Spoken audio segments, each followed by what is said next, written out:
আজকে আমরা পড়ব হচ্ছে মূলত চতুর্থ অধ্যায়। আজকেই শুরু করলাম। আমাদের প্রথমেই আছে হচ্ছে গ্রিন কেমিস্ট্রি। গ্রিন কেমিস্ট্রি নামের ভিতরেই জিনিসটা লুকায়িত আছে। গ্রিন কেমিস্ট্রি মানে কি? গ্রিন মানে কি সবুজ, আর কেমিস্ট্রি মানে তো বুঝতেছিস রসায়ন, তার মানে কি সবুজ রসায়ন। এটা আবার কি জিনিস ভাই? এটা আসলে তুই চিন্তা কর, এই যে আমাদের আশেপাশে এত এত প্রোডাক্ট তৈরি হইতেছে, এগুলো ম্যাক্সিমামই ইন্ডাস্ট্রিতে তৈরি হয়। ইন্ডাস্ট্রিতে তো এগুলো অনেক বেশি পরিমাণে তৈরি হয়। এখন এই যে বেশি পরিমাণে তৈরি হইতেছে, এই সব জিনিসের সাথে যে আরো মানে উপজাত বা বাই প্রোডাক্ট তৈরি হয়, ওই জিনিসগুলো তো সাধারণত বিক্রি টিক্রি কম হয় না। মানে বিক্রি টিক্রি কম হয়, কিছু কিছু কিছু কিছু জিনিস কিন্তু আবার হচ্ছে তোর পরিবেশে চলে যায়। পরিবেশ থেকে পানিতে যায়, পানি থেকে মনে কর মাটিতে যায়, মাটির থেকে কিছু কিছু জিনিস আবার আমাদের শরীরে উঠে আসতে পারে। এখন এই জিনিসগুলো ভালো হইতে পারে, খারাপও হইতে পারে। তুই একটা জিনিস তো দেখছস যে তোরা যখন ল্যাবে কাজ করস, তখন ল্যাবে কাজ করার পর ওই জিনিসটা কিন্তু ডাইরেক্ট তুই হচ্ছে সিঙ্কে ফেলে দিস। তারপরে হচ্ছে ট্যাপ ছেড়ে দিস, ট্যাপের জিনিসগুলো কোথায় যায় ভাই? ড্রেনে চলে যায়। মানে একইভাবে, মানে এটা তো ল্যাব মানে তো খুবই ছোট্ট জায়গা, কিন্তু ইন্ডাস্ট্রিতে চিন্তা কর, এরকম কত বড় বড় জিনিস, মানে বেশি বেশি প্রোডাকশন তৈরি হয়। এই বেশি বেশি জিনিসগুলা কি উম, বুড়িগঙ্গাতে এমনি নষ্ট হয় নাই না, ওই বুড়িগঙ্গায় ফেলছে। ঠিক একইভাবে এই যে ইন্ডাস্ট্রিগুলো আছে, ওই ইন্ডাস্ট্রিগুলোর আশেপাশে এরকম জিনিসগুলো ফেলা হয়। ফলে এইগুলা আলটিমেটলি ইয়েতে চলে আসে, বাস্তুতন্ত্রে চলে আসে। তো এইগুলা যেহেতু চলেই আসে, তাহলে এইগুলা যদি আমাদের জন্য ক্ষতিকর হয় পরিবেশের জন্য, অর্থাৎ পরিবেশ এবং হচ্ছে জীব সম্প্রদায় যে আছে এগুলোর জন্য যদি ক্ষতি হয়, তাহলে তো আর আলটিমেটলি ওইগুলা আমাদের ভালো করার পরিবর্তে লং টার্মের জন্য ক্ষতি করে যাচ্ছে। যেমন ধর হচ্ছে উম, ভারী ধাতু যে আছে, যদি কোনো কারণে ভারী ধাতু চলে আসে আমাদের আশেপাশে, তাহলে সেগুলা মাটিতে যাবে, মাটি থেকে পানিতে, পানির পরে আবার মনে কর খাবার দাবারে চলে আসতে পারে আমাদের, জানি যেমন হচ্ছে ওই যে মুরগিতে চলে আসে। ব্রয়লার মুরগি যে আছে, এটা কিন্তু খুবই খারাপ না? বর্তমানে এগুলো নিয়ে প্রচুর রিসার্চ হচ্ছে। তো এখন এই সব জিনিস বিক্রিয়ার মাধ্যমে উৎপাদিত হচ্ছে। এখন এই বিক্রিয়াটিকেই যদি কোনো কারণে এরকমভাবে পিওর ফরম্যাটে নিয়ে আসা যায় যে বিক্রিয়া করলে যা আসবে বা তৈরি হবে তার পুরোটাই কাজে লাগবে, মানে পরিবেশ এবং জীব সম্প্রদায়ের ক্ষতি করবে না, তখন কি হইল? বিক্রিয়ার মাধ্যমে আমাদের রসায়নটাও হইলো, আবার এই রসায়নটার কারণে আমাদের পরিবেশটা, যেটা কিনা গ্রিন পরিবেশ আমরা দেখতে চাই, এইটারও কোনো ক্ষতি করলো না। তাইলে কি আমাদের রসায়নটা কি গ্রিনে সুবিধা করলো না? এই বিষয়টাকে মূলত হচ্ছে গ্রিন কেমিস্ট্রির মূল বিষয়। তো আসলে এই যে গ্রিন কেমিস্ট্রি আছে, এই গ্রিন কেমিস্ট্রি মূলত হচ্ছে কয়েকটা নীতিমালা, কয়েকটা কি ভাইয়া, কয়েকটা হচ্ছে নীতিমালা। এগুলো আবার কিসের নীতিমালা? এইগুলো হচ্ছে সেই নীতিমালা যাতে করে ইন্ডাস্ট্রিতে যে এই বিক্রিয়াগুলো ব্যবহৃত হচ্ছে, এই বিক্রিয়াগুলা যাতে করে কোনো সমস্যা না করতে পারে। মানে বিজ্ঞানীরা সর্বপ্রথম একটা নীতিমালা করে দিছে।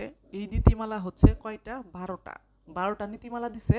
এই 12টা নীতিমালা যদি কোনো বিক্রিয়া ফলো করে, তাহলে আলটিমেটলি ওই বিক্রিয়াটা না আর কোনো পরিবেশে মানে ক্ষতিকর প্রভাব তৈরি করতে পারে না। তাহলে গ্রিন কেমিস্ট্রি কি দিছে ভাই? নীতিমালা দিছে। কয়টা দিছে? 12টা নীতিমালা দিছে। এখন এই 12টা নীতিমালা যদি কোনো বিক্রিয়া মানে, তবেই সেটা ইন্ডাস্ট্রিতে সফলভাবেও হবে এবং পরিবেশেও ঝামেলা করবে না, অর্থাৎ গ্রিন কেমিস্ট্রিকে সমর্থন করবে, এবং ওইটাই আমাদের উচিত, আমাদের চাওয়াও ওইটা। ঠিক আছে? তো এখন দেখি যে এই প্রথমে যে গ্রিন কেমিস্ট্রি নীতিমালাগুলো যে আসলে দিল কারা, দিছে হচ্ছে দেখ, এখানে আছে কে? প্রবর্তক। আমি হাইলাইট করতেছি। এই যে আছে কে? প্রবর্তক। প্রবর্তককে মিস্টার পল অ্যানাস্তাস এবং অর্নার। ঠিক আছে, এটা একটু বই থেকে সুন্দর করে দেখে নিস। আর নীতিমালা হচ্ছে 12টা, ভেরি ভেরি ইম্পর্টেন্ট। এটা মনে কর হচ্ছে প্রায়শই এমসিকিউতে আসে, মেডিকেলেও আসে। মানে কয়টা নীতিমালা বলে, যে কয়টা নীতিমালা ভাই, এটা ভুলে যায় পোলাই পান, 12টা নীতিমালা। হ্যাঁ, আবার হচ্ছে ইঞ্জিনিয়ারিংয়েও চলে আসে যে কয়েকটা নীতিমালার নাম লেখো। তো তোদের কাজ হচ্ছে বই থেকে হচ্ছে এই 12টা নীতিমালা সম্পর্কে আইডিয়া নিয়ে নিবি, যাতে করে তোদেরকে 5-6টা লিখতে বললে অ্যাটলিস্ট লিখতে পারস। সবগুলোই পড়বি, বাট 12টা তো মুখস্থ করে পড়া একটু টাফ, তাও যদি পড়তে পারিস ভালো, না হলে অ্যাটলিস্ট 5 থেকে 7টা যেমনিই হোক মাথায় রাখতে হবে, পরীক্ষা আসলে যেন দিতে পারি সৃজনশীলে। ঠিক আছে? আচ্ছা, এখন ইন্ডাস্ট্রিকে তাহলে যে বিক্রিয়াগুলো হবে সব বিক্রিয়াগুলাই কি রান করতে দেওয়া যাবে না? কি বলছে যে যে সকল বিক্রিয়া গ্রিন কেমিস্ট্রির দেওয়া 12টা নীতিমালাকে মেনে চলবে, হ্যাঁ অবশ্যই, কারণ এই 12টা যদি মানে তাইলে তো পরিবেশে কোনো সমস্যা করবে না। তাহলে 12টা নীতিমালাকে যদি মেনে চলে, তখন ওই বিক্রিয়াগুলোকে কি করা যাবে, ইন্ডাস্ট্রিতে ব্যবহার করা যাবে। বুঝতে পারলাম?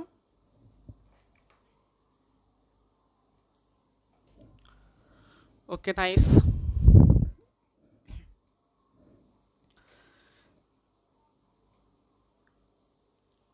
এখন এই যে 12টা নীতিমালা আছে, এই নীতিমালার ভিতরে আবার 2টা গাণিতিক নীতিমালা আছে। কয়টা আছে ভাইয়া? দুইটা গাণিতিক নীতিমালা। গাণিতিক বলতে বোঝা যাচ্ছে যে হিসাব সংক্রান্ত। হ্যাঁ, হিসাব সংক্রান্ত বলতে ওই যে বর্জ্যের পরিমাণ হিসাব করে, কোনটা জিনিসটা ভালো সেই জিনিসটা হিসাব করে। আর আমরা তো জানি যে বর্জ্য যত কম উৎপাদন করা যাবে তত ভালো।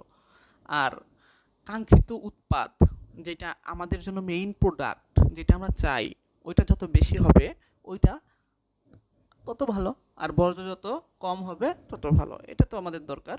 সো সো এই দুইটা জিনিসকে ক্যালকুলেট করার জন্য ওই 12টা নীতিমালার ভিতরেই 2টা নীতিমালা দিয়ে গেছে, বুঝছিস? তো এই গাণিতিক নীতিমালা কয়টি ভাই? 2টি। 1 নম্বরে কি আছে ভাই? 1 নম্বরে আছে ধর হচ্ছে এটাকে বলা হয় ই ফ্যাক্টর। কি বলে? ই ফ্যাক্টর। আর 2 নাম্বার হচ্ছে খুব সম্ভবত এটা যে অ্যাটম ইকোনমি। হ্যাঁ, এটা অ্যাটম ইকোনমি। আমরা এই সামনে এইগুলো আরো পড়বো, বিস্তারিত পড়বো। ঠিক আছে, তাহলে গাণিতিক নীতিমালা হচ্ছে 2টা, 12টার ভিতরে 2টা গাণিতিক নীতিমালা, আর 10টা হচ্ছে পেঁচাইলা টাইপ, যার মাধ্যমে আমাদের পরিবেশে কোনো ডিস্টার্ব করে না এরকম কথাবার্তা লেখা থাকে। ঠিক আছে, আমরা তাহলে সামনে আগাই। আচ্ছা, প্রথমেই আমরা যদি ওই ই ফ্যাক্টরটা দেখি, ই ফ্যাক্টরটা কি জিনিস? ই ফ্যাক্টরটা হচ্ছে ভাইয়া কোনো বিক্রিয়ায় প্রতি কেজি উৎপন্ন করতে গিয়ে যত কেজি বর্জ্য উৎপন্ন হয়, এদের অনুপাতকে বলা হয় ই ফ্যাক্টর। ই ফ্যাক্টরটা কি জিনিস? একবারে বাংলা কথা, ই ফ্যাক্টরটা হচ্ছে একটা রেশিও। কিসের রেশিও? মোট উৎপাদ আছে না, যত উৎপাদ তৈরি হবে, এই মোট উৎপাদের ভরের সাপেক্ষে যতটুকু বর্জ্য উৎপন্ন হবে, মোট বর্জ্যের ভর। তাহলে কি? মোট উৎপাদের ভরে সাপেক্ষে যতটুকু বর্জ্য উৎপন্ন হবে সেইটাকে বলা হইতেছে ই ফ্যাক্টর। তো এটা খুবই খুব ইজিলি বোঝা যায়। দেখ, একটা বিক্রিয়া হচ্ছে এটা। এখন আমরা এই বিক্রিয়ার ক্ষেত্রে কি দেখতেছি, যে ইথানল প্লাস অক্সিজেন বিক্রিয়া করে আমার ইথানোয়িক অ্যাসিড আর হচ্ছে পানি তৈরি করছে। আর এখানে বিক্রিয়া বলে দিবে প্রশ্নে যে কাঙ্ক্ষিত উৎপাদ কোনটা। এখানে বলে দিছে কাঙ্ক্ষিত উৎপাদ হচ্ছে আমাদের ইথানোয়িক অ্যাসিড। তাহলে এই যে আমাদের মেইন প্রোডাক্ট, কি বলছি? মেইন প্রোডাক্ট কে? কাঙ্ক্ষিত উৎপাদ ইথানোয়িক অ্যাসিড। কোন একটা বিক্রিয়ায় এই মেইন প্রোডাক্ট বাদে যা থাকবে সেইটাই বর্জ্য। মেইন প্রোডাক্ট বা কাঙ্ক্ষিত উৎপাদ বাদে যা থাকবে সেইটাই বর্জ্য। বুঝতে পারলাম? আমি আবারও বলতেছি, মেইন প্রোডাক্ট বা কাঙ্ক্ষিত উৎপাদ সাধারণত একটাই হয়, এই একটা বাদে যা যা জিনিস তৈরি হবে তার সবগুলাই আমাদের বর্জ্য হিসাবে কাউন্ট হবে। তাহলে আমি যদি একটু লিখে দেই, মেইন প্রোডাক্ট বাদে সবই বর্জ্য। আশা করি বোঝা গেছে। তাহলে ভাইয়া এখানে দেখ, এই যে আমাদের যে বিক্রিয়াটা আছে এথানোয়িক অ্যাসিড, তাহলে এখানে উৎপাদ কয়টা? উৎপাদ হচ্ছে 2টা। আর এর ভিতরে কাঙ্ক্ষিত উৎপাদ হচ্ছে ভাইয়া আমার এই একটা ইথানোয়িক অ্যাসিড। তাহলে এই কাঙ্ক্ষিত বা মেইন প্রোডাক্ট বাদে যা আছে এখানে কি আছে? পানি। তাহলে এইটা হচ্ছে ভাই আমাদের বর্জ্য। আশা করি বুঝতে পারছি। তাহলে এই বিক্রিয়ায় ই ফ্যাক্টর কিভাবে বের করব? ভাই ই ফ্যাক্টর তো আমরা সূত্র জানি যে ই ফ্যাক্টরের এইখানে হচ্ছে মোট উৎপাদের ভর, মোট উৎপাদের ভর, আর উপরে থাকে হচ্ছে বর্জ্যের ভর, মোট বর্জ্যের ভর।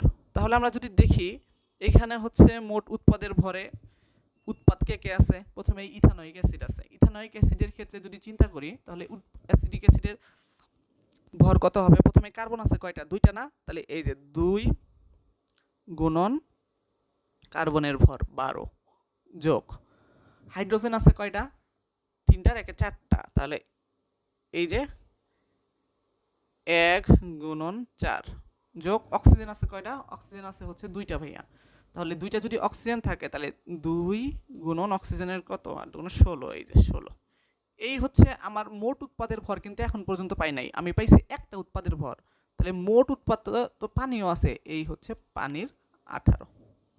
তাহলে আমাদের নিচে হচ্ছে মোট উৎপাদের ভর হয়ে গেছে। আর তাহলে উপরে শুধুমাত্র কার হবে? মোট বর্জ্যের ভর। এখানে বর্জ্যকে পানি, পানির ভর কত? এখানে 18 গ্রাম। এটা ক্যালকুলেশন করলেই আমরা ই ফ্যাক্টরের ভ্যালুটা পেয়ে যাব। এটা হচ্ছে তোরা রেসপন্স করবে। ঠিক আছে, কর এটা।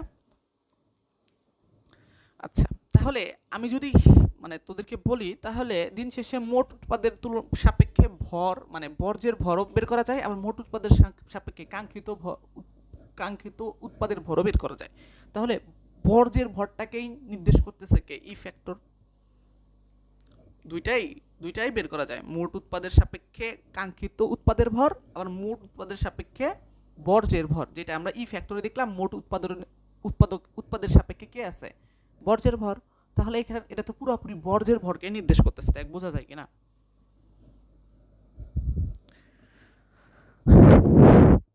তাহলে ই ফ্যাক্টর বা নির্দেশ করতেছে বর্জ্য।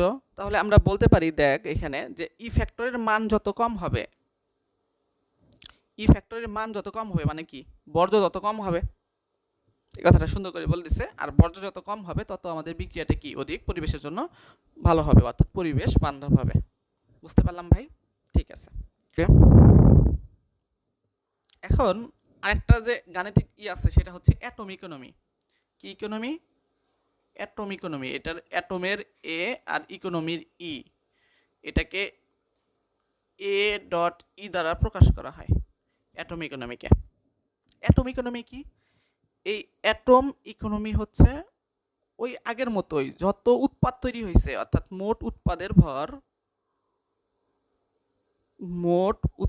ভর এর সাপেক্ষে শুধুমাত্র এবার কাঙ্ক্ষিত উৎপাদের ভর, মোট উৎপাদের ভরের সাপেক্ষে কাঙ্ক্ষিত উৎপাদের ভর, এটাকে সাধারণত পার্সেন্টেজ আকারে লেখা হয়, তাই এটাকে পার্সেন্টেজ দিব। আরে ইকোনমিক ফ্যাক্টর যে ই ফ্যাক্টর যে আছে, ই ফ্যাক্টরটাকে সাধারণত পার্সেন্টেজ আকারে লেখা হয় না, ওইটা মানে একের নিচেই হয় জেনারেলি, সমস্যা নেই, বাট ওটা একটা রেশিও।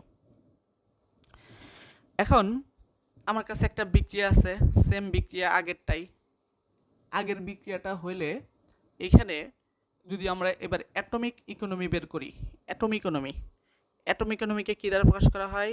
এ ই দ্বারা। এ ই মানে কি ভাই? মোট উৎপাদের ভর। এখানে মোট উৎপাদ কয়টা আছে? ওই আগের মতোই, দুইটা। তাহলে যদি করি তাহলে হচ্ছে এই যে কার্বন আছে দুইটা, তাহলে 2 গুণন 12, তারপরে হচ্ছে হাইড্রোজেন আছে 4টা, 1 গুণন 4, অক্সিজেন আছে হচ্ছে 2টা, তাহলে 2 গুণন 16। এই হচ্ছে আমরা পাইলাম হচ্ছে অ্যাসিডিক অ্যাসিডের ভর প্লাস পানির ভর কত? পানির ভর হচ্ছে 18। এবার উপরে কে থাকবে? অ্যাটম ইকোনমিতে কাঙ্ক্ষিত উৎপাদ কত আছে? এখানে হচ্ছে এই 2 গুণন 12 যোগ 1 গুণন 4 যোগ 2 গুণন 16 গুণন এই 100%। দেখতো ভাই রেজাল্টটা কত হয়? কিছুই না, মোট উৎপাদের ভরের সাপেক্ষে কাঙ্ক্ষিত উৎপাদের ভর, আর ই ফ্যাক্টর ছিল মোট উৎপাদের ভরের সাপেক্ষে বর্জ্যের ভর। বর্জ্য কি? মেইন প্রোডাক্ট বাদে যা থাকবে সেইটাই বর্জ্য। ওকে, আচ্ছা, তোরা হচ্ছে তোদের হচ্ছে বাসার হোমওয়ার্ক,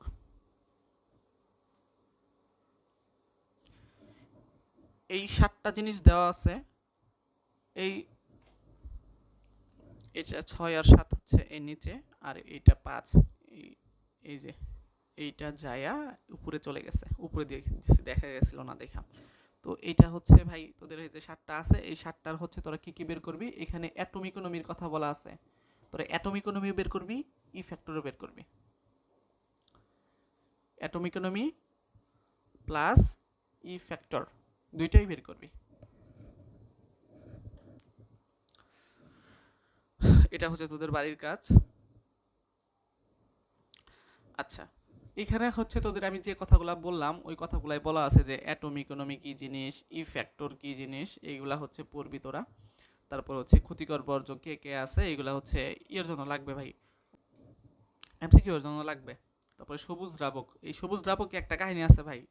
এই যে super critical carbon dioxide, super critical carbon dioxide মেডিকেলের জন্য খুবই গুরুত্বপূর্ণ। সুপার ক্রিটিক্যাল কার্বন ডাইঅক্সাইড ইঞ্জিনিয়ারিংয়েও লাগে, বিশেষ করে হচ্ছে এই কার্বন ডাইঅক্সাইডের লিখে নে, এই কার্বন ডাইঅক্সাইডের temperature, pressure, super critical temperature, pressure, super critical temperature, pressure, এটা খুবই গুরুত্বপূর্ণ।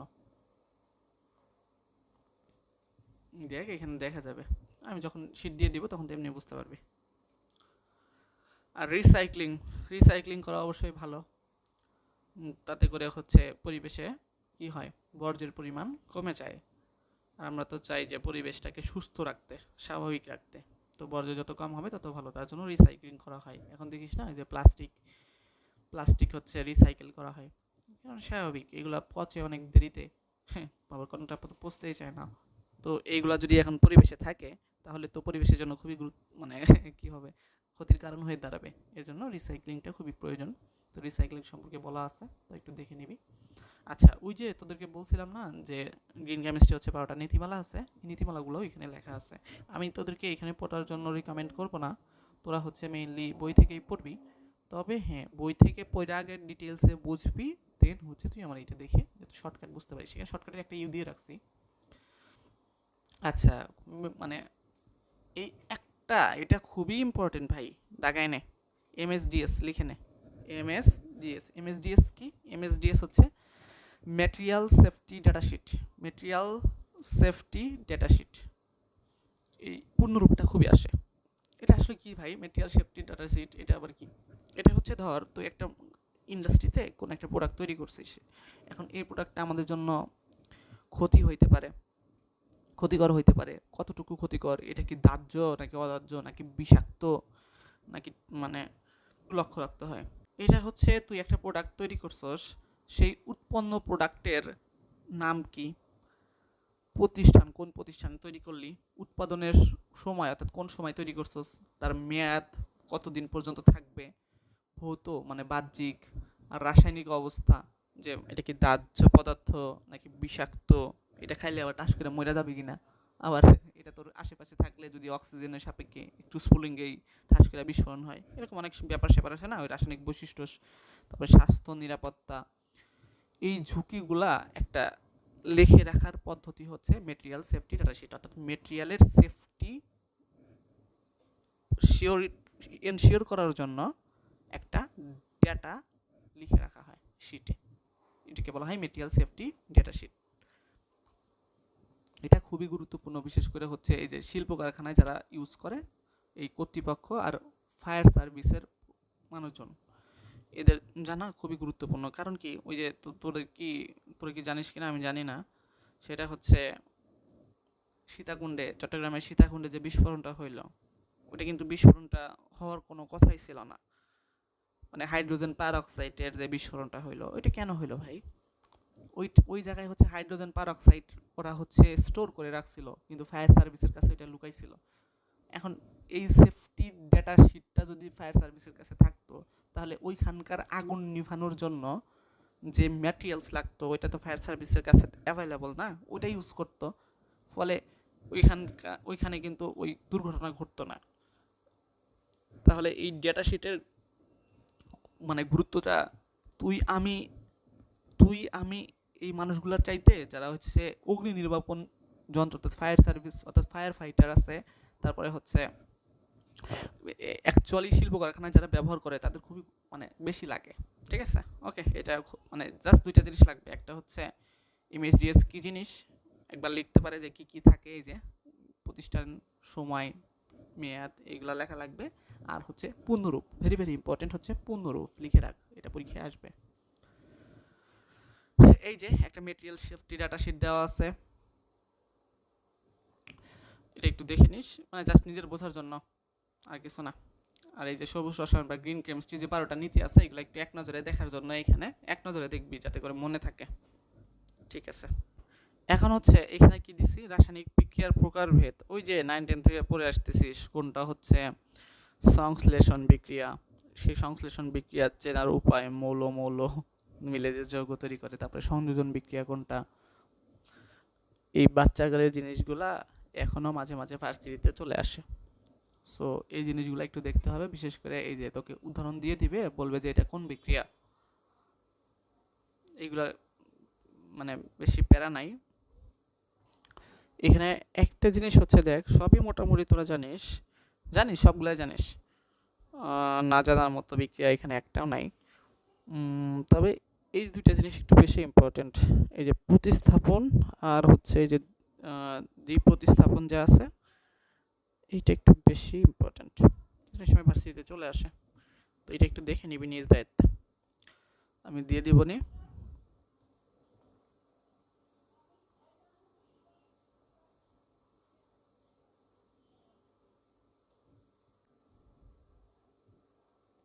আচ্ছা, এখন আমরা দেখবো হচ্ছে green house gas. Green house gas তো তোরা মোটামুটি সবাই জানিস।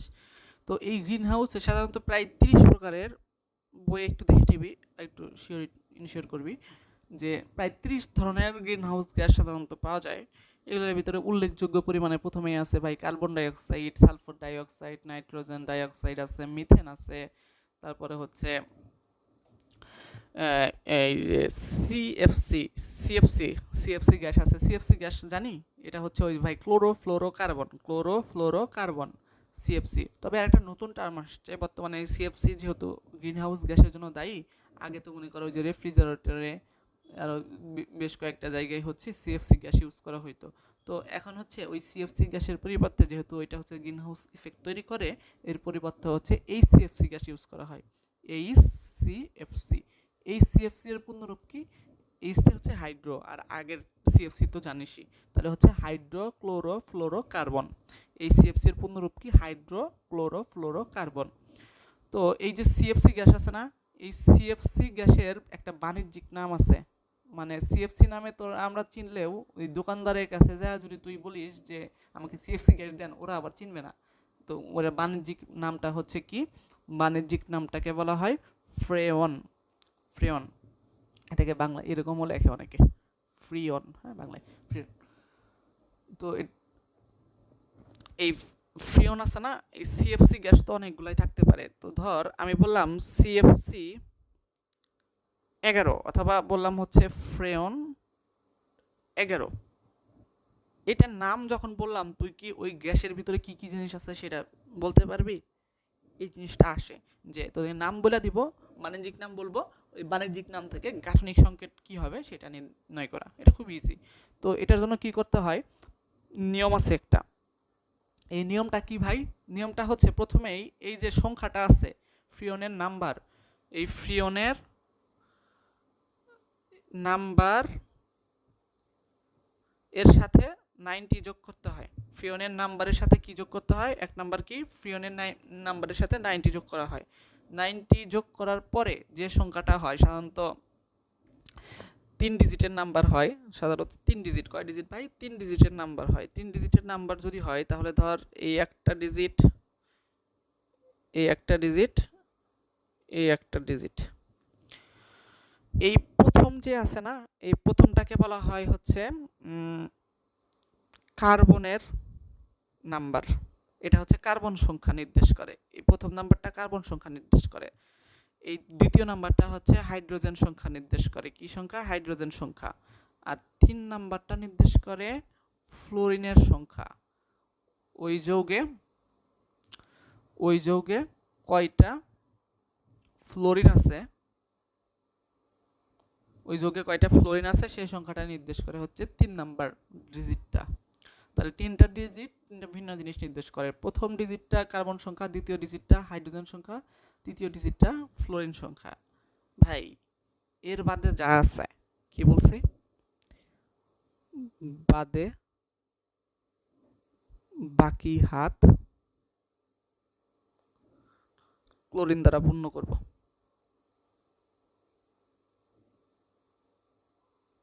লিখে নে।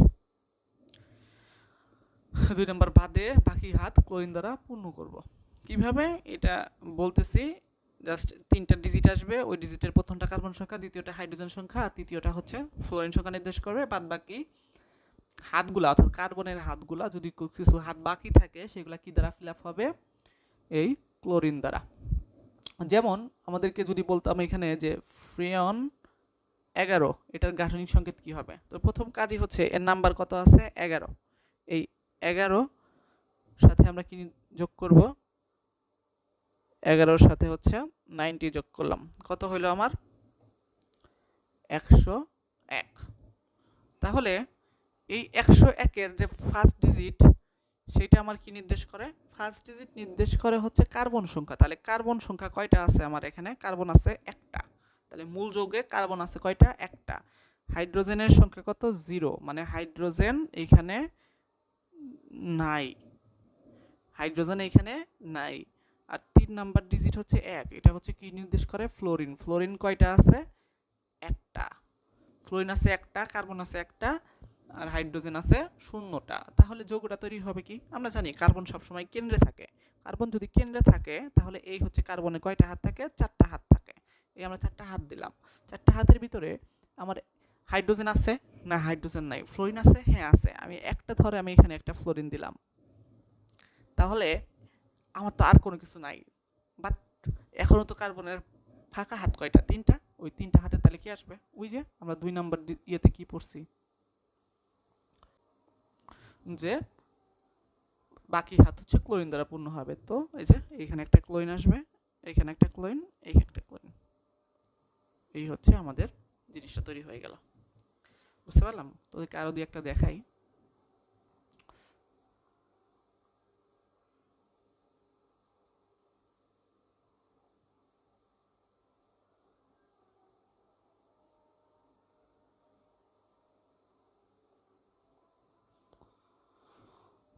ওকে, আচ্ছা এখানে তো দেখতে পারবি না, আমি আমার এটা এখানে নিয়ে আসি।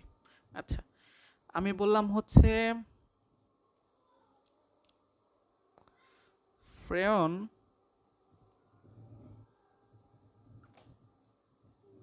12। তাহলে এবার কি হবে?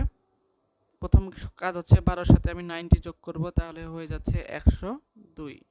এক হচ্ছে আমার কার্বন কয়টা? একটা। এই যে কার্বন একটা দিলাম আমি 4টা হাত, ঠিক আছে। হাইড্রোজেন আছে? হাইড্রোজেন নাই। তারপরে কি আছে? ফ্লোরিন। ফ্লোরিন আছে কয়টা? 2টা। তাহলে এই যে দুই পাশে ধর 2টা ফ্লোরিন দিলাম, আর 2টা কি দিয়ে দেব? ক্লোরিন। কারণ বাদ বাকি হাতগুলা কি দ্বারা পূর্ণ হয়? ক্লোরিন দ্বারা। বুঝতে পারলাম? আশা করি বোঝা গেছে। 114। ফ্রেয়ন আছে কত? 114। ফ্রেয়ন যদি 114 থাকে তাহলে এইটার গাঠনিক সংকেত কি হবে? সেম। এই আমার হচ্ছে 114, কেন 1 মিনিট একটু ওয়েট কর। হ্যাঁ হয়েছে। এই হচ্ছে আমার 114 যোগ হচ্ছে 90, তাহলে আমার কত হবে ভাই? 4 0 আর হচ্ছে এই 2, তাহলে হচ্ছে 204। 204 যদি হয় তাহলে কার্বন আছে কয়টা? 2টা। হাইড্রোজেন আছে কয়টা? একটাও নাই। ফ্লোরিন আছে কয়টা? 4টা। 4টা ফ্লোরিন। ফ্লোরিন আছে 4টা। তাহলে কার্বন আছে কয়টা? প্রথমেই এই যে কার্বন একটা, এই যে 2টা, মাঝখানে 2টা সাধারণত ওই যে তো দেখছি, জৈব রসায়নে তো দেখছিস। তাহলে এই কার্বনের হাত ফাঁকা থাকে 3টা, এই কার্বনের হাত ফাঁকা থাকে 3টা। এখন ফ্লোরিন আছে কয়টা? 4টা। এই 4টায় কি একটা কার্বনে তো আর যাইতে পারবে না, 3টা। মূলত এখানে যাবে 2টা, এই প্রথমটাতে 2টা যাবে 4টার, আর পরেরটাতে যাবে 2টা। এখন হাইড্রোজেন তো আর নাই, তাহলে এখন মানে ফাঁকা থাকে কি? ক্লোরিন। তাহলে বাদ বাকি ফাঁকা জায়গাগুলোতে এই ক্লোরিন দ্বারা পূর্ণ হবে। বুঝতে পারলাম? এই হচ্ছে ফ্রিয়নের কাহিনী। এখন হচ্ছে একটা কোয়েশ্চেন আসছে, সেটা হচ্ছে এরকম। দেখ, এটা আসছিল হচ্ছে রুয়েট 17-18 সালে, যে গ্রিন কেমিস্ট্রি এর মূল লক্ষ্য কি? গ্রিন কেমিস্ট্রি এর মূল লক্ষ্য কি? পরিবেশ বান্ধব বিক্রিয়া তৈরি করা। মানে বিক্রিয়াটা যে পরিবেশ বান্ধব সেই জিনিসটার নীতিমালা তৈরি করে দিছে হচ্ছে গ্রিন কেমিস্ট্রি। এখন এর 5টি নীতিমালা লিখতে বলছে। নীতিমালা আছে কয়টা? টোটাল 12টা। আর এখানে দিছে কয়টা? 5টা। ওই যে বললাম মিনিমাম 5 থেকে 7টা হচ্ছে, সেটা মুখস্থ করে রাখবি যেন আসার সাথে সাথে লিখতে পারিস। এই একটা জিনিস হচ্ছে ওদেরকে দেখাইলাম, এটা তো আর করাবো না, কারণ এটা তো তোরা পারিসই। ঠিক আছে, এখন বাচ্চাকালের জিনিস আবার ব্যাক করি। বাচ্চাকালের জিনিস কি? ওই একমুখী বিক্রিয়া আর উভমুখী বিক্রিয়া শিখছিলি না? ওইটা। তো একমুখী বিক্রিয়া কি? সম্মুখ আর পশ্চাৎমুখী বিক্রিয়া সম্পর্কে তো আইডিয়া আছে। সম্মুখ বিক্রিয়া বলতে সামনের দিকে অগ্রসর হয়, অর্থাৎ বিক্রিয়ক জিনিস তুই দিবি আর ও শুধু আমাকে উৎপাদী দিবে। এটা হচ্ছে একমুখী বিক্রিয়া। আর উভমুখী বিক্রিয়া কি? উভমুখী বিক্রিয়া হচ্ছে একই সাথে সম্মুখমুখী ও পশ্চাৎমুখী বিক্রিয়া দোনোটাই সংঘটিত হইতে থাকবে। তো এখন এই উভমুখী বিক্রিয়ার বৈশিষ্ট্যগুলা very very important for MCQ. সেটা কি কি? যে উভয় দিক থেকে শুরু করা যায়। উভয় দিক থেকে শুরু করা যায় বলতে কি বোঝায় ভাই? যে যেহেতু বিক্রিয়াটা আমার দুই পাশ থেকেই হয়, উভমুখী বিক্রিয়া এই পাশ থেকেও হয় ওই পাশ থেকেও হয়, তাহলে ভাই এটা তো আর নির্দিষ্ট করে বলা, মানে বলতে পারবো না যে আমরা যে এই পাশ থেকে শুরু হয়েছে অথবা এই পাশ থেকে শুরু হয়েছে। তাহলে যে কোনো দিক থেকেই শুরু করা যায়। বুঝতে পারলাম? ওকে। এখন এই বিক্রিয়াগুলো কখনো সম্পূর্ণরূপে শেষ হয় না। হ্যাঁ, আমরা জানি উভমুখী বিক্রিয়া মনে হয় যে একটা সময় যায় স্থির হয়ে আছে, কিন্তু এটা কখনোই স্থির হয় না। এই জিনিসটা কখনোই কি হয় না? স্থির থাকে না। কেন স্থির থাকে না ভাই? কারণ এর ভিতরে সামনের দিকে যতটুকু বিক্রিয়া হয় পিছনের দিকে বিক্রিয়াটাও ঠিক ততটুকুই হয়, মানে ভিতরের দিকে অল টাইম হইতেই থাকে। কিন্তু বাইরে থেকে দুইটাই সেম, মানে যতটুকু হইতেছে সাথে সাথে ও আবার ওইটা ব্যাক দিয়ে দিচ্ছে, এটা চোখের পলকে হয়ে যাচ্ছে। তার মানে একটা যে চইলা গেছে ওইটা আমরা দেখতে পাই না, আবার ওইখান থেকে যে ব্যাক আসছে ওইটা আমরা দেখতে পারি না। কিন্তু মূলত প্রতিনিয়ত এই জিনিস ব্যাপারটা ঘটতেই থাকে। তার কারণে এই বিক্রিয়াটা কখনো কি হয় না? শেষ হয় না, অল টাইম ঘটতে থাকে। বাট আমরা যদি খালি চোখে দেখি, মানে মাইক্রোস্কোপিক বা অন্য কোনো ইউজ যদি না থাকে, তাহলে আমরা এটা মানে বুঝতেই পারবো না যে বিক্রিয়াটা হয় নাকি হয় না। আমরা জাস্ট দেখবো যে বিক্রিয়াটা কিচ্ছু হইতেছে না, পইরা আছে, আগেও যেরকম ছিল এখনো আছে, 10 মিনিট পরে হয়েছে, 1 ঘন্টা পরেও তা, 10 ঘন্টা পরেও তা। কিন্তু রিয়ালিটিতে কি হবে? এটা সম্পূর্ণরূপে কখনোই শেষ হয় না, এটা অবিরাম চলতে থাকে। এটা একটা পরীক্ষাও আছে, বইতে দেখতে পারবি, আয়োডিনের একটা পরীক্ষা আছে, ওইটা একটু দেখিস। আচ্ছা, এখন উভমুখী বিক্রিয়ার ক্ষেত্রে যে তীর চিহ্ন দেওয়া হয় এটা আমরা জানি। কি বলছে 4 নাম্বারটা? বিক্রিয়াকে যে দিক থেকেই শুরু করা হোক না কেন, আমরা জানি যে কোনো দিক থেকে শুরু করা যায়, শুধুমাত্র একটা নির্দিষ্ট অবস্থাতে পৌঁছালে সাম্য অবস্থা যেতে হবে। হ্যাঁ, যখন হচ্ছে সামনের দিক থেকে যতটুকু যাবে পিছনের দিক থেকে ততটুকু আসবে, ওইটা হচ্ছে সাম্য অবস্থা। That's it. আচ্ছা, এখানে আমরা একমুখী বিক্রিয়া সম্পর্কে বলছে। কি বলছে? সম্পূর্ণরূপে কিসে পরিণত হয়? উৎপাদে পরিণত হয়। বিক্রিয়ক একবারে কি হয়ে যায়? জিরো। ধর এ আছে একটা প্রোডাক্ট, আর সরি এ একটা বিক্রিয়ক আর বি একটা বিক্রিয়ক, এই দুইটা মিলা সি তৈরি করবে। তাহলে ধর একদম বিক্রিয়ার শুরুতে, কোথায়? একদম শুরুতে আমার কি থাকবে? শুধুমাত্র আমার বিক্রিয়ক পদার্থকে আমি দিব, তখন তো আমার উৎপাদ তৈরি হয় নাই। তাহলে উৎপাদের পার্সেন্টেজ কত? জিরো একদম শুরুতে। আর 100% এ আছে, 100% বি আছে, মানে বিক্রিয়ক আছে টোটাল পুরোটাই আমার হাতে বিক্রিয়ক আছে। এখন দুইটাকে বিক্রিয়া করতে দিছি, এখন কি হবে? যদি এমন একটা পর্যায়ে চলে যায় যে যা যা দিছিলাম সেটা সম্পূর্ণ শেষ হয়ে যায়, নতুন এক ধরনের প্রোডাক্ট তৈরি হয়েছে, তার মানে শুধু আছে সি, উৎপাদ আছে, উৎপাদে আমার 100%, তার মানে বিক্রিয়ক পদার্থ পুরোপুরি কি হয়ে গেছে? শেষ হয়ে গেছে। তার মানে একটা যায় এই পাশ থেকে যায়, আবার ওই পাশ থেকে তো আসে নাই, ব্যাক তো আর করে নাই, তাহলে এটা উভমুখী বিক্রিয়া হবে না। শুধুমাত্র এই বিক্রিয়ক থেকে উৎপাদে পরিণত হয়েছে, শুধুমাত্র একদিকেই গেছে, উৎপাদের দিকেই গেছে, তাই এটা হচ্ছে একমুখী বিক্রিয়া। তো এই একমুখী বিক্রিয়ার কিছু বৈশিষ্ট্য আছে। বৈশিষ্ট্য কি কি আছে? যে কোনো না কোনো সময় এটা সম্পূর্ণতা লাভ করে, অর্থাৎ সম্পূর্ণ শেষ হয়ে যায়। যে বিক্রিয়ক যদি শেষ হয়ে যায় তাহলে তো আর শেষ তো শেষই, ওর থেকে আর উৎপাদ কেমনে তৈরি হবে? আচ্ছা, এই যে সেই কথাটাই বলছে, সম্পূর্ণরূপে উৎপাদে পরিণত হয়। আর এখানে অবশ্যই একমুখী তীর চিহ্ন দিয়ে প্রকাশ করা হয়। বুঝতে পারলাম? বিক্রিয়ার গতি বা হার। বিক্রিয়ার গতি বা হার বলতে কি বোঝায়? বিক্রিয়ার গতি বা হার একটা বিক্রিয়া কত দ্রুত চলতেছে এটা নির্দেশ করে। বিক্রিয়ার বেগ, বিক্রিয়ার হার বা বেগ এটা নির্দেশ করে। বিক্রিয়ার বেগ, তোর যেমন একটা বেগ আছে না, যে তুই কত জোরে দৌড়াস বা কত জোরে হাঁটস, ঠিক একইভাবে একটা বিক্রিয়া কত দ্রুত হইতেছে এক সেকেন্ডের ভিতরে, একবার বাংলা কথায় এক সেকেন্ডের ভিতর বা একক সময়ে বিক্রিয়াটা যতটুকু সম্পূর্ণ হয়, বাংলা কথা বললে এক সেকেন্ডের ভিতরে বিক্রিয়া যতটুকু সম্পূর্ণ হয় ওইটাই হচ্ছে বিক্রিয়ার হার, বিক্রিয়ার গতি, বিক্রিয়ার বেগ, বিক্রিয়ার তাৎক্ষণিক বেগ, অনেক কিছুই বলা যায়। তাহলে বিক্রিয়ার হারও যা, গতিও তা, বিক্রিয়ার বেগও তা। বুঝতে পারলাম? এই জিনিসটাকে অনেক নামেই ডাকা যায়, সমস্যা নাই।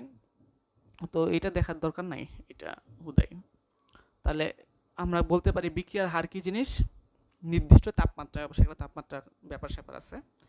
নির্দিষ্ট তাপমাত্রায়, ধর 25°C, 27°C বা 30°, হটেবার একটা নির্দিষ্ট তাপমাত্রায় একক সময়ের ভিতরে, কি বলছি, একক সময়ের ভিতরে একটা বিক্রিয়ক অথবা উৎপাদ, একটা বিক্রিয়ক অথবা একটা উৎপাদ যেই পরিমাণ বিক্রিয়ক থেকে উৎপাদে তৈরি করে অথবা উৎপাদ থেকে বিক্রিয়কে তৈরি করে, সেই পরিমাণটাই হচ্ছে ওই বিক্রিয়ার হার। এখন যদি এখানে তাকাই, কি বলছে, এখানে একটা নির্দিষ্ট তাপমাত্রা মিসিং আছে, ওটা নির্দিষ্ট তাপমাত্রা লাগবে। বলছে একক সময়ে কোনো বিক্রিয়ার বিক্রিয়কের ঘনমাত্রা বা পরিমাণের হ্রাসের হারকে, আমরা জানি যে বিক্রিয়ক পদার্থ থেকে উৎপাদ তৈরি হয়, তার মানে সময়ের সাথে সাথে বিক্রিয়ক পদার্থ কিন্তু কি হয়, কমতে থাকে। আর উৎপাদ পদার্থ যেহেতু প্রথমে থাকেই না, তাহলে উৎপাদ পদার্থ সময়ের সাথে সাথে কি পারে না, তাহলে উৎপাদের ঘনমাত্রা কি হবে, বৃদ্ধি পাবে সময়ের সাথে সাথে। আর বিক্রিয়কের ঘনমাত্রা স্বাভাবিকভাবে কি হবে, কমতে থাকবে। তো এই কথাটাই বলছে যে একক সময়ে কোনো বিক্রিয়ায় বিক্রিয়ক সমূহের ঘনমাত্রা কি হবে, হ্রাসের হারকে অথবা উৎপাদ পদার্থের ঘনমাত্রা বৃদ্ধির হারকে ওই বিক্রিয়ার হার বা গতি বলে। এটা দেখার কোনো দরকার নাই, এখন আমি যেটা দেখাচ্ছি এটা একটু ভালো করে শেখ, এটা লাগবে, ম্যাথে লাগবে। তো এটা কি জিনিস? আচ্ছা, এখানে খেয়াল কর, এখানে হচ্ছে একটা বিক্রিয়া আছে, সেখানে হচ্ছে আমার এর থেকে বি তৈরি হইতেছে, এর থেকে বি তৈরি হইতেছে। তাহলে আমরা বলতে পারি না যে সময়ের সাথে সাথে, কি বলছি, সময়ের সাথে সাথে বিক্রিয়ক কি হয়ে যাবে, বিক্রিয়ক কমে যাবে। কারণ একদম শুরুতে আমরা বিক্রিয়ক পদার্থ দিই, তারপরে তো উৎপাদ তৈরি হয়, আর উৎপাদ পদার্থ কি হয়ে যাবে, বেড়ে যাবে। সময়ের সাথে সাথে বিক্রিয়ক পদার্থ কমে আর উৎপাদ বাড়ে। ঠিক আছে, আমি বললাম একদম শুরুতে এর একটা ঘনমাত্রা আছে, সাপোজ এর ঘনমাত্রাটাকে আমি A1, আর এই যে ঘনমাত্রাকে এইটা দ্বারা প্রকাশ করা হয় A1। আর আমি বললাম যে এই বিক্রিয়াটা ডেলটি সময় ধরে চললো, কত সময়, ডেলটি সময় ধরে চলার পরে এটা হইলে হচ্ছে ঘনমাত্রা কি হয়ে যাবে, কমে, আর নতুন কিছু হবে, আমি বললাম A2। তাহলে এই ডেলটি সময়ের এর একটা পরিবর্তন হয়েছে না, তাহলে আমরা এই ডেলে আমরা বলতে পারি ডেলটি সময়ের ভিতরে এর ঘনমাত্রার পরিবর্তন হয়েছে কত, ডেলে, সেটার মান কত, এ। আচ্ছা, এই ডেল এর পরিবর্তনটা সবসময় কি হয়, শেষ মাইনাস শুরু, শেষ মাইনাস শুরু, পরিবর্তনটা হলে কি হয়, শেষ মাইনাস শুরু, আমরা জানি। তাহলে A2 ঘনমাত্রা মাইনাস, এই প্রথমে হচ্ছে A2 ঘনমাত্রা মাইনাস A1 ঘনমাত্রা, এই দুইটা বিয়োগ দিলে আমরা ডেলের পরিমাণ পেয়ে যাব। তার মানে ডেলটি সময় দ্বারা বিক্রিয়া হয়েছে, ফলে আমার কিছু পরিমাণ বিক্রিয়কের ঘনমাত্রা পরিবর্তন হয়েছে, চেঞ্জ হয়েছে, কতটুকু হয়েছে, ডেলে। আগে ছিল A1, এখন আছে A2, তার মানে পরিবর্তন কত, A2 মাইনাস A1। নাইস। তাহলে ডেলটি সময়ের ভিতরে এর পরিবর্তন কত, ডেলে। এখন এই ডেলটি সময়ের ভিতরে যেহেতু ডেলে পরিবর্তন হয়েছে, খেয়াল কর, এই যে বিক্রিয়কটা পরিবর্তন হয়েছে, ভাই বিক্রিয়ক পরিবর্তন হয়েছে মানে কমে গেছে, কমে গেছে কি হয়েছে, অবশ্যই উৎপাদ তৈরি করছে। তার মানে ওই ডেল টি সময়ের ভিতরে আমার উৎপাদের পরিমাণ বাড়ছে। কত বাড়ছে? প্রথমে কত ছিল? 0 ছিল, তারপরে ধীরে ধীরে বাড়ছে। তার মানে আমি 0টাকে যদি B1 ধইরা নেই, অর্থাৎ এই যে B1 ধইরা নেই, আর ডেল টি সময় পরে কি হয়ে যাবে? B2 না? তো এটার মান কিন্তু 0 ছিল। আশা করি বোঝা গেছে। তার মানে আমি এখান থেকে এটা বলতে পারি যে ডেল টি সময়ের ভিতরে আমার বি এর ঘনমাত্রা বেড়ে গেছে। কতটুকু? Del B. Okay, nice. আমাদের যে বিক্রিয়ার হারের যে সংজ্ঞা, সেই সংজ্ঞায় কি বলছিল? 1 সেকেন্ডে বিক্রিয়কের ঘনমাত্রা যতটুকু কমে। তাহলে আমরা বলতে পারি এখান থেকে ডেল টি সময়ের ভিতরে, বাংলায় তোরা লিখিস, ডেল টি সময়ে বিক্রিয়কের ঘনমাত্রা কমে কত? ডেল এ। কিন্তু আমাদের তো লাগবে 1 সেকেন্ডে। সুতরাং এই যে 1 সেকেন্ডে বিক্রিয়কের ঘনমাত্রা কমে হচ্ছে ডেল এ ভাগ ডেল টি। তো এটা তো জানিসই তোরা যে এই সময়টা যখন খুবই সূক্ষ্ম হয়, মানে ছোট হয়, তখন হচ্ছে আমরা এটাকে লিখতে পারি ডেল এ, এটাকে লিখতে পারি ডিটি। আশা করি বোঝা গেছে। 1 সেকেন্ডে এ এর পরিবর্তন এটা। তাহলে ভাই 1 সেকেন্ডে বি এর পরিবর্তন কত হবে? তাহলে ওই যে ডেল টি সময়ে বি এর পরিবর্তন হচ্ছে ডেল ভি। সুতরাং 1 সেকেন্ডে বি এর পরিবর্তন কত হবে? ডেল ভি ভাগ ডেল টি, যেটাকে আমরা লিখব হচ্ছে ডি বি, ডি বি ভাগ হচ্ছে ডিটি। তাহলে বিক্রিয়ার হার কি পেলাম? ডিবি ভাগ ডিটি। বিক্রিয়কের উৎপাদের ঘনমাত্রা বি কি হয়েছে? বাড়ছে। এখন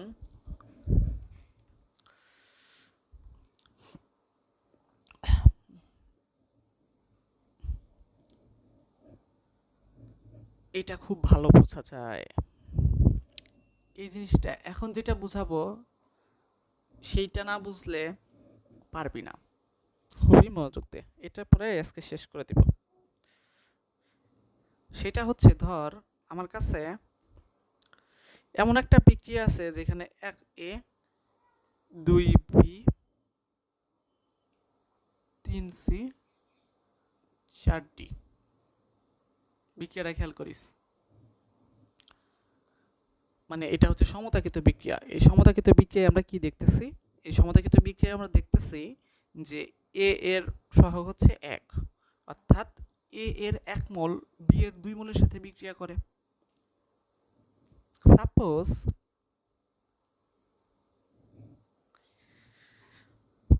এইটার ইনিশিয়ালি ছিল 5 মোল, এইটার ইনিশিয়ালি একদম সর্বপ্রথমে ছিল 5 মোল। তাহলে আমি বলতে পারি যে 1 সেকেন্ডের এই বিক্রিয়াটা পুরোপুরি সম্পন্ন হয়েছে। বিক্রিয়া পুরোপুরি সম্পন্ন হয়েছে মানে কি? বিক্রিয়া পুরোপুরি সম্পন্ন হয়েছে এর মানে হচ্ছে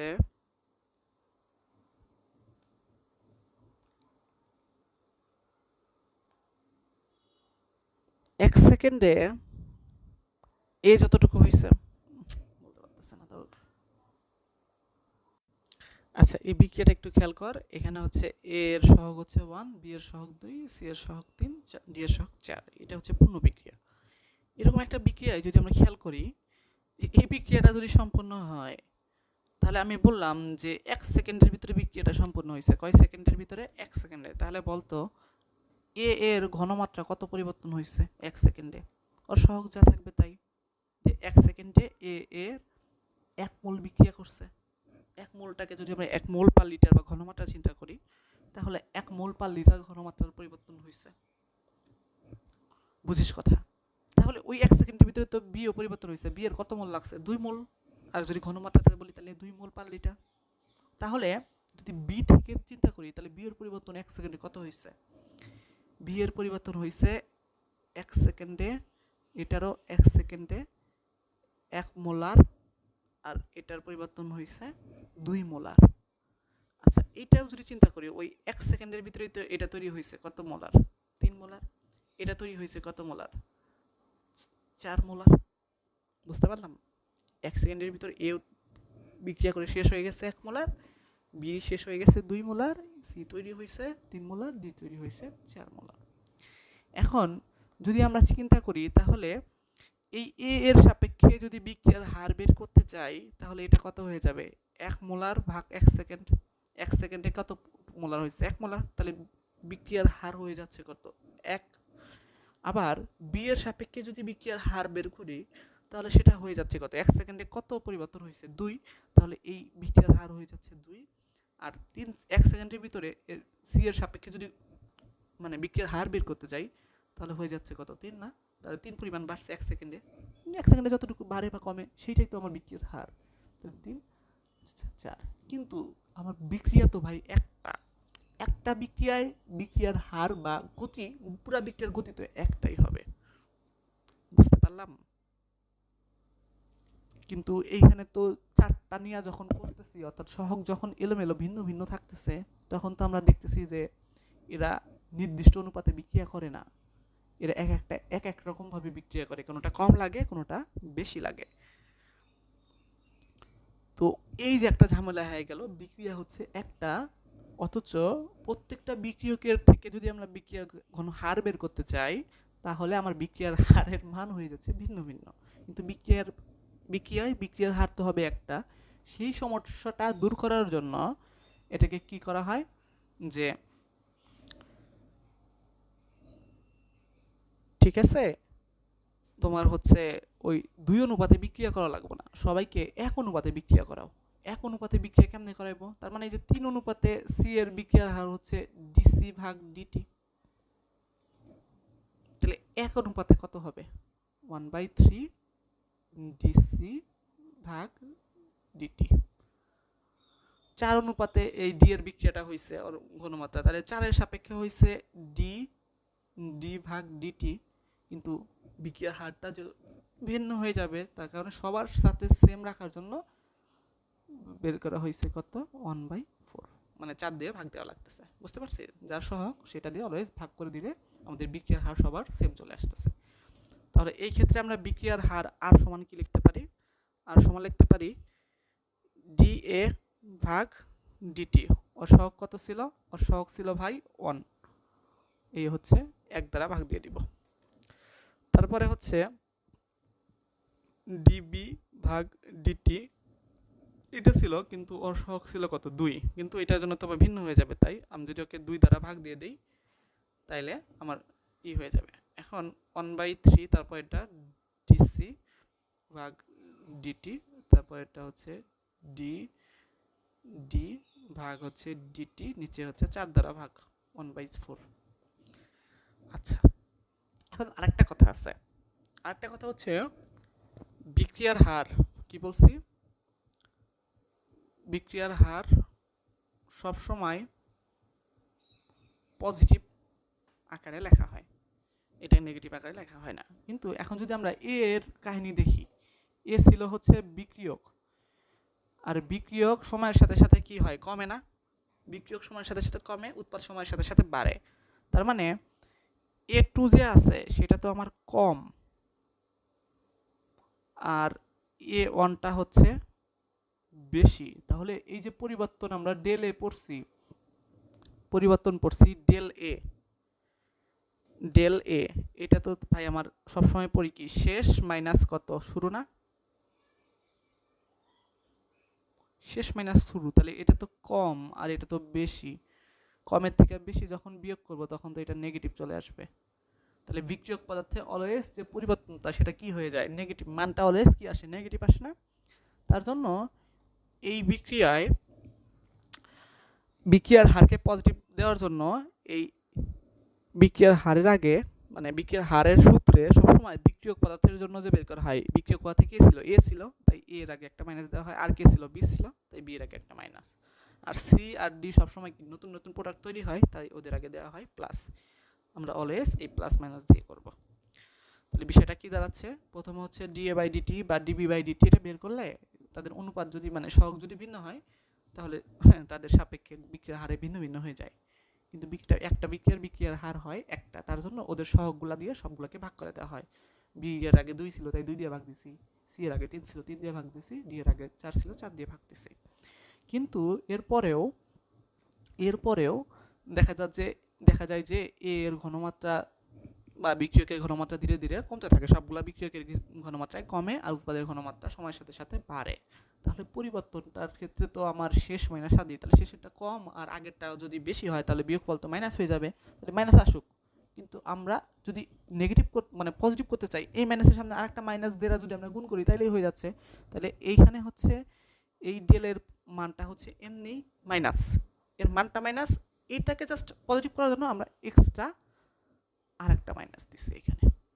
বুঝতে পারলাম আশা করি। ঠিক একইভাবে বিও বিক্রিয়ক, তাহলে পরিবর্তন ডিবিটা মাইনাস, এই মাইনাসটাকে পজিটিভ করার জন্য এক্সট্রা মাইনাস দিছি। আর এরা তো ভাই ডিসি তো ভাই ধীরে ধীরে বাড়ে, তাহলে বেশি মাইনাস কম, এটা তো অলওয়েজ পজিটিভ, তাই এটার জন্য আর এক্সট্রা মাইনাস দেওয়ার লাগে না, এটা অলওয়েজ প্লাসই থাকতেছে, প্লাসই থাকতেছে।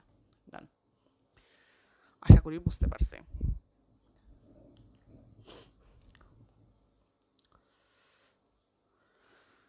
ঠিক আছে, আজকে আমরা এই পর্যন্তই রাখি, এটা তুলে ফেল। এরপরে হচ্ছে আমরা আরো দেখব নেক্সট ক্লাসে ইনশাল্লাহ। ঠিক আছে, আল্লাহ হাফেজ।